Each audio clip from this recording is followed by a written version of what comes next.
राष्ट्रपति। राष्ट्रपति के भाग 5 के अनुच्छेद 52 से 78 तक में संघ की कार्यपालिका का वर्णन है। संघ की कार्यपालिका में राष्ट्रपति, उपराष्ट्रपति, प्रधानमंत्री, मंत्रिमंडल तथा महान्यायवादी शामिल होते हैं। राष्ट्रपति भारत का राज्य प्रमुख होता है। वह भारत का प्रथम नागरिक है और राष्ट्र की एकता, अखंडता एवं सुदृढ़ता का प्रतीक है। आगे देखते हैं।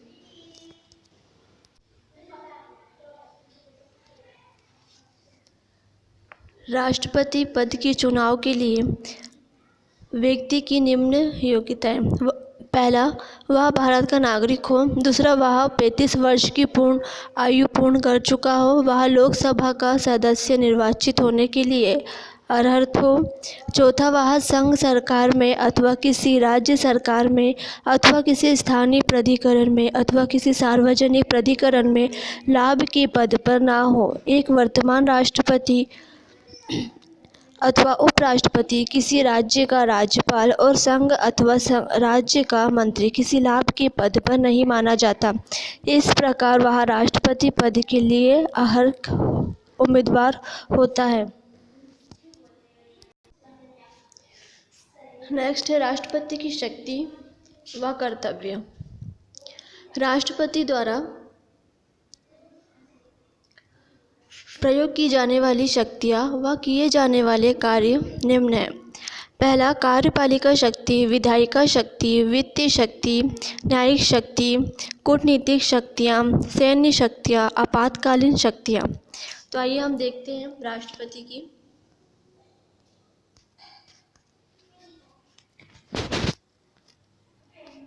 कार्यकारी शक्ति।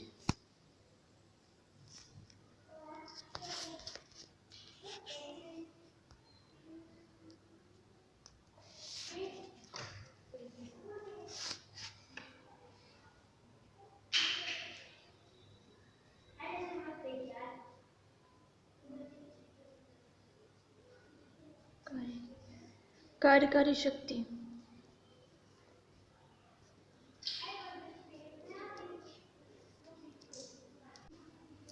तो हम देखते हैं कार्यकारी शक्ति। कार्यकारी शक्तियाँ राष्ट्रपति की कार्यकारी शक्ति व कार्य। पहला, भारत सरकार के सभी शासन संबंधी कार्य उनके नाम पर किए जाते हैं। दूसरा, वह नियम बना सकता है ताकि उसके नाम पर दिए जाने वाले आदेश और अन्य अनुदेश वैध हो। तीसरा, वह ऐसे नियम बना सकता है जिससे केंद्र सरकार सहज रूप से कार्य कर सके तथा मंत्रियों को उक्त कार्य सहजता से वितरित हो सके। चौथा, वह प्रधानमंत्री तथा अन्य मंत्रियों की नियुक्ति करता है तथा वे उसकी प्रसाद पर्यंत कार्य करते हैं।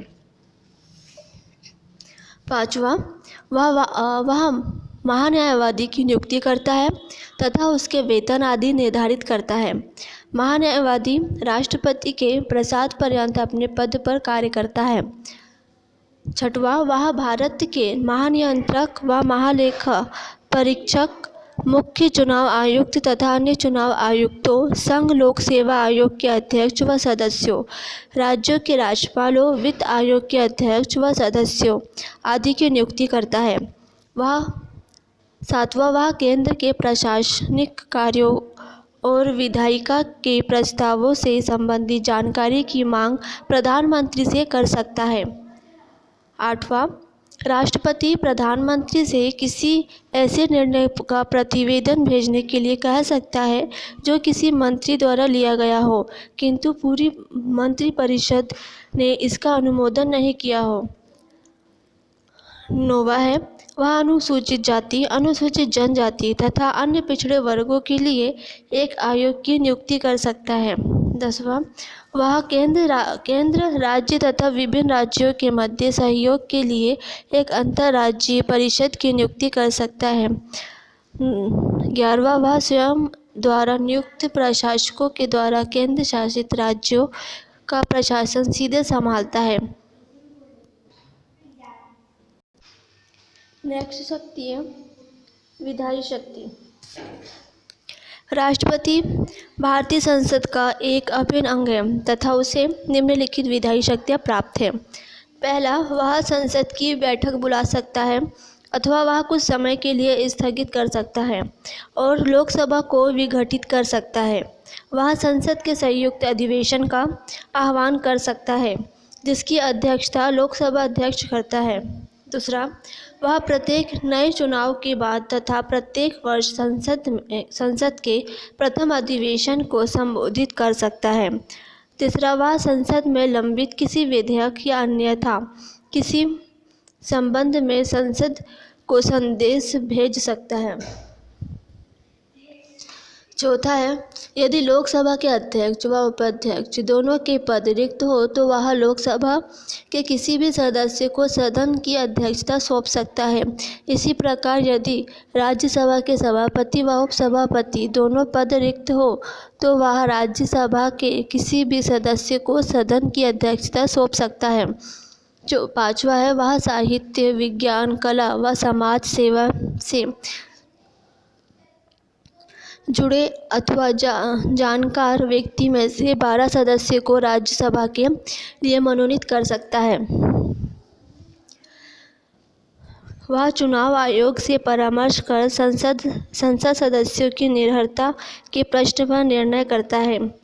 संसद में कुछ विशेष प्रकार के विधेयकों को प्रस्तुत करने के लिए राष्ट्रपति की सिफारिश अथवा आज्ञा आवश्यक है। उदाहरणार्थ, भारत की संचित निधि से खर्च संबंधी विधेयक अथवा राज्यों की सीमा परिवर्तन या नए राज्य के निर्णय या संबंधित विधेयक। नौवां है, जब एक विधेयक संसद द्वारा पारित होकर राष्ट्रपति के पास भेजा जाता है तो वह आ. विधेयक को अपनी स्वीकृति देता है, बा. विधेयक पर अपनी स्वीकृति सुरक्षित रखता है, सा. विधेयक को यदि वह धन विधेयक नहीं है तो संसद के पुनर्विचार के लिए लौटा देता है। हालांकि यदि संसद विधेयक को संशोधन या बिना किसी संशोधन के पुनः पारित करती है तो राष्ट्रपति की अपनी सहमति देनी ही होती है। 10वां, राज्य विधायिका द्वारा पारित किसी विधेयक को राज्यपाल द्वारा राष्ट्रपति के विचार के लिए सुरक्षित रखता है। तब राष्ट्रपति आ. विधेयक को अपनी स्वीकृति देता है, बा. विधेयक पर अपनी स्वीकृति सुरक्षित रखता है, सा. राज्यपाल को निर्देश देता है कि विधेयक यदि वह धन विधेयक नहीं है तो को राज्य विधायिका को पुनर्विचार हेतु लौटा दे। यह ध्यान देने की बात है कि यदि राज्य विधायिका विधेयक को पुनः राष्ट्रपति की सहमति के लिए भेजती है तो राष्ट्रपति स्वीकृति के लिए बाध्य नहीं है। 11वां, वह संसद के सत्रवासन की अवधि में अध्यादेश जारी कर सकता है। यह अध्यादेश संसद की पुनः बैठक के 6 हफ्तों के भीतर संसद द्वारा मनोनीत करना आवश्यक है। वह किसी अध्यादेश को किसी भी समय वापस ले सकता है। 12वां, वह महानियंत्रक व लेखा परीक्षक, संघ लोक सेवा आयोग, वित्त आयोग व अन्य की रिपोर्ट संसद के समक्ष रखता है। 13वां, वह अंडमान व निकोबार द्वीप समूह, लक्षद्वीप, दादर एवं नगर हवेली एवं दमन व दीव में शांति, विकास व सुशासन के लिए विनियम बना सकता है। पुडुचेरी के भी वह नियम बना सकता है, परंतु केवल तब जब वहाँ की विधानसभा निलंबित हो अथवा विघटित अवस्था में हो। नेक्स्ट शक्ति है वित्तीय शक्ति। राष्ट्रपति की वित्तीय शक्ति का कार्य।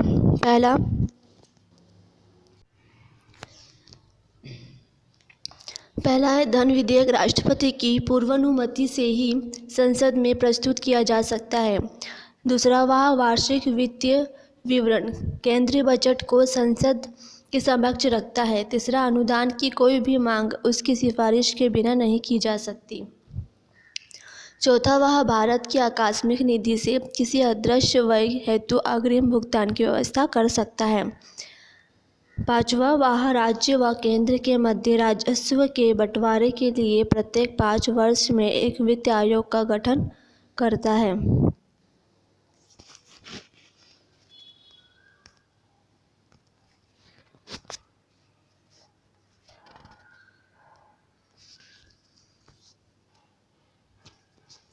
अगला है न्यायिक शक्ति। न्यायिक शक्ति, पहला, वह उच्च न्यायालय के मुख्य न्यायाधीश और उच्चतम न्यायालय व उच्च न्यायालय के न्यायाधीश की नियुक्ति करता है। दूसरा, वह उच्चतम न्यायालय से किसी विधि या तथ्य पर सलाह ले सकता है, परंतु उच्चतम न्यायालय की यह सलाह राष्ट्रपति पर बाध्यकारी नहीं है। तीसरा, वह किसी अपराध के लिए दोष सिद्ध किसी व्यक्ति के लिए दंडादेश को निलंबित, माफ या परिवर्तन कर सकता है।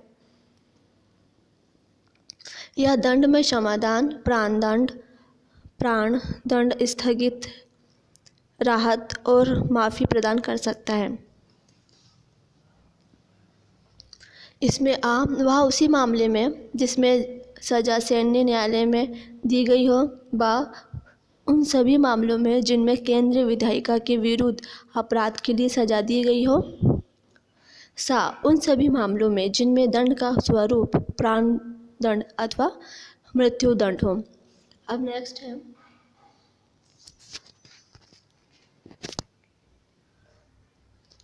कूटनीतिक शक्तियाँ। अंतर्राष्ट्रीय संधियाँ व समझौते राष्ट्रपति के नाम पर किए जाते हैं, हालांकि इसके लिए संसद की अनुमति अनिवार्य है। यह अंतर्राष्ट्रीय मंचों व मामलों में भारत का प्रतिनिधित्व करता है और कूटनीतिज्ञ जैसे राजदूतों व उच्चायुक्तों को भेजता है, वह उनका स्वागत करता है।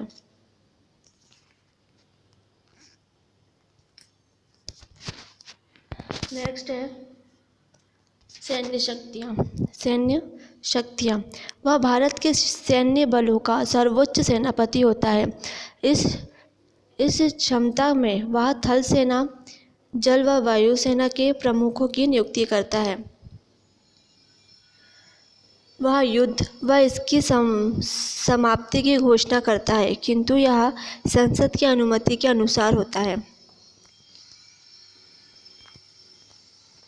नेक्स्ट है आपातकालीन शक्तियाँ। आपातकालीन शक्ति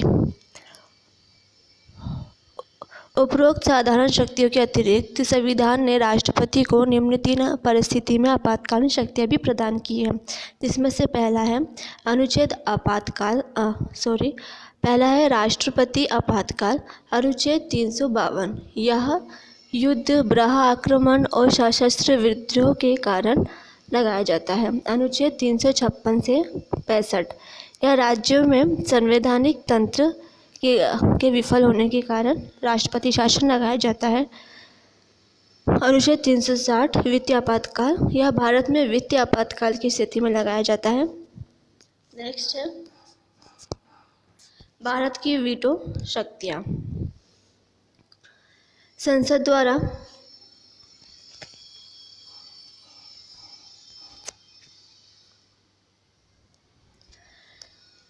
द्वारा पारित कोई विधेयक तभी अधिनियम बनता है जब राष्ट्रपति उसे अपनी सहमति देता है। जब ऐसा विधेयक राष्ट्रपति की सहमति के लिए प्रस्तुत होता है तो उसके पास 3 विकल्प होते हैं, संविधान के अनुच्छेद 111 के तहत।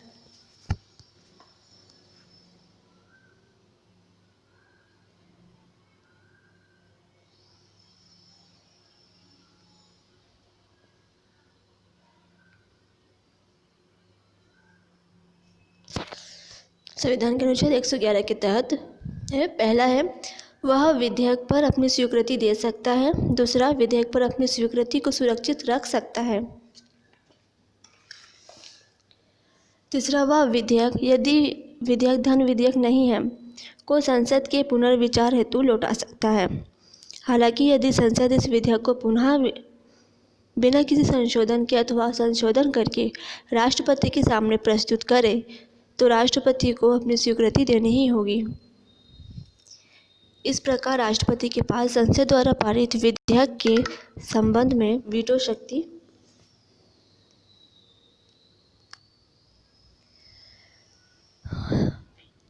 राष्ट्रपति के पास संसद द्वारा पारित विधेयकों के संबंध में वीटो शक्ति होती है, अर्थात वह विधेयक को अपनी स्वीकृति के लिए सुरक्षित रख सकता है। राष्ट्रपति को ये शक्ति देने के दो कारण हैं। आ, संसद को जल्दबाजी और सही ढंग से विचारित न किए गए विधान बनाने से रोकना। बा, किसी असंवैधानिक विधान को रोकना।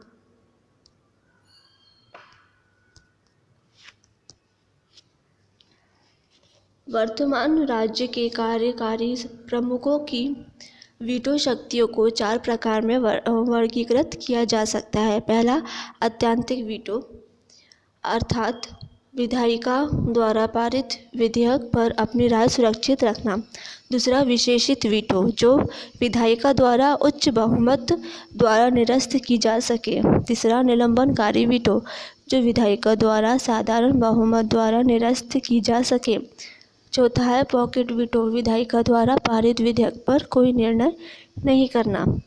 उपरोक्त 4 में से भारत के राष्ट्रपति में 3 शक्तियाँ आत्यंतिक वीटो, निलंबन वीटो और पॉकेट वीटो निहित है। भारत के राष्ट्रपति के संदर्भ में विशेषित वीटो महत्वहीन है तथा यह अमेरिका के राष्ट्रपति द्वारा प्रयोग किया जाता है। भारत के राष्ट्रपति के 3 वीटो की व्याख्या निम्न है।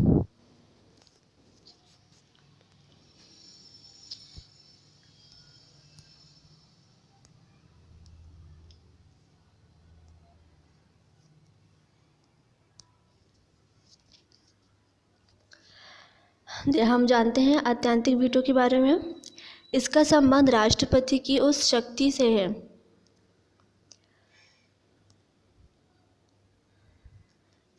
जिसमें वह संसद द्वारा पारित किसी विधेयक को अपने पास सुरक्षित रखता है।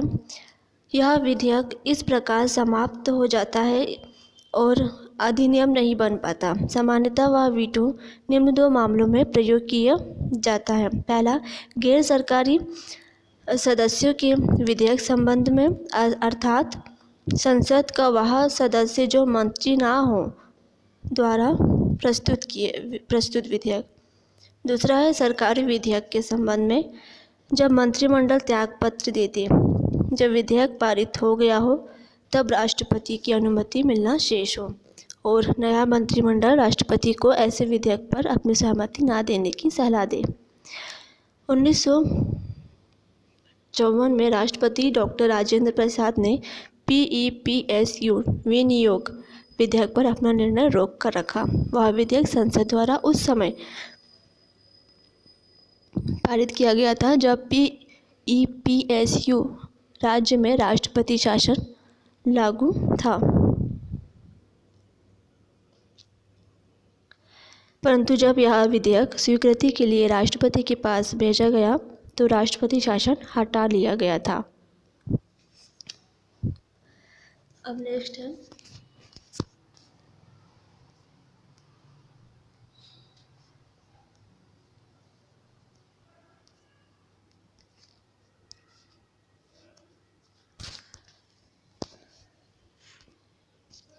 निलंबनकारी वीटो। राष्ट्रपति इस वीटो का प्रयोग तब करता है जब वह किसी विधेयक को संसद के पुनर्विचार हेतु लौटाता है।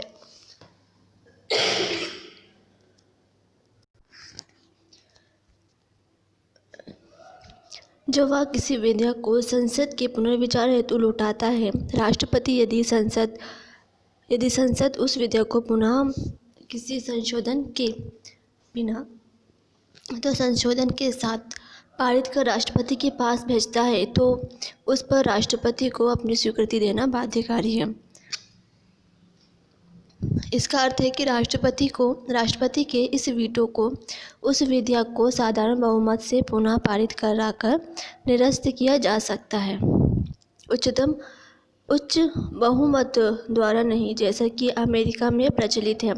जैसा कि पूर्व में बताया गया है कि राष्ट्रपति धन विधेयक के मामले में इस वीटो का प्रयोग नहीं कर सकता। राष्ट्रपति किसी धन विधेयक को अपनी स्वीकृति या तो दे सकता है या उसे रोक कर रख सकता है, परंतु उसे संसद को पुनर्विचार के लिए नहीं भेज सकता। साधारणतः राष्ट्रपति धन विधेयक पर अपनी स्वीकृति उस समय दे देता है जब यह संसद में उसकी पूर्वानुमति से प्रस्तुत किया जाता है। नेक्स्ट है पॉकेट वीटो।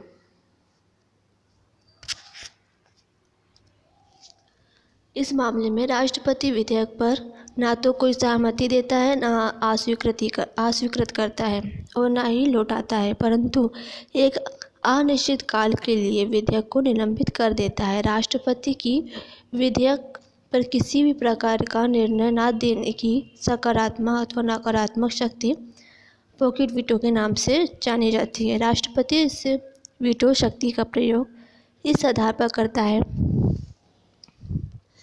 कि संविधान में उसके समक्ष आए किसी विधेयक पर निर्णय देने के लिए कोई समय सीमा तय नहीं है। दूसरी ओर अमेरिका में यह व्यवस्था है कि राष्ट्रपति को 10 दिनों के भीतर वह विधेयक पुनर्विचार के लिए लौटाना होता है। इस प्रकार यह कहा जा सकता है कि भारत के राष्ट्रपति की शक्ति इस संबंध में अमेरिका के राष्ट्रपति से ज़्यादा है। सन 1996 में राष्ट्रपति जेल सिंह द्वारा भारतीय डाक संशोधन अधिनियम के संदर्भ में इस वीटो का प्रयोग किया गया। राजीव गांधी सरकार द्वारा पारित विधेयक ने प्रेस की स्वतंत्रता पर प्रतिबंध लगाए और इसकी अत्यधिक आलोचना हुई। 3 वर्ष पश्चात 1989 में अगले राष्ट्रपति आर वेंकटरमन ने यह विधेयक नई राष्ट्रीय मोर्चा सरकार के पास पुनर्विचार हेतु भेजा, परंतु सरकार ने इसे रद्द करने का फैसला लिया। यह बात ध्यान देने योग्य है कि संविधान संशोधन से संबंधित अधिनियम में राष्ट्रपति के पास कोई वीटो शक्ति नहीं है। 24वें संविधान संशोधन अधिनियम 1971 ने संविधान संशोधन विधेयकों पर राष्ट्रपति की अपनी स्वीकृति देने के लिए बाध्यकारी बना दिया।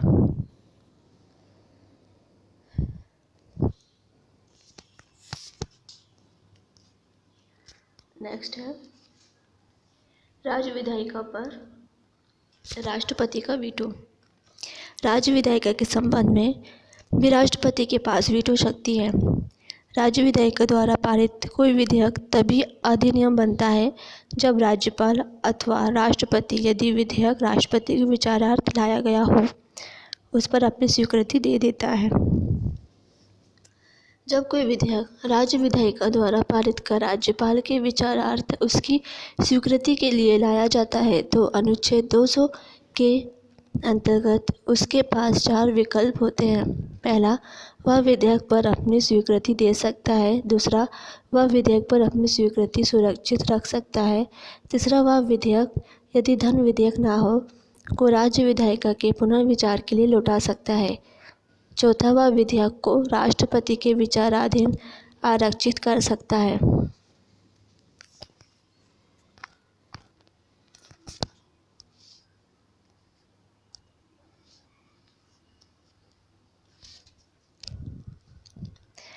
जब कोई विधेयक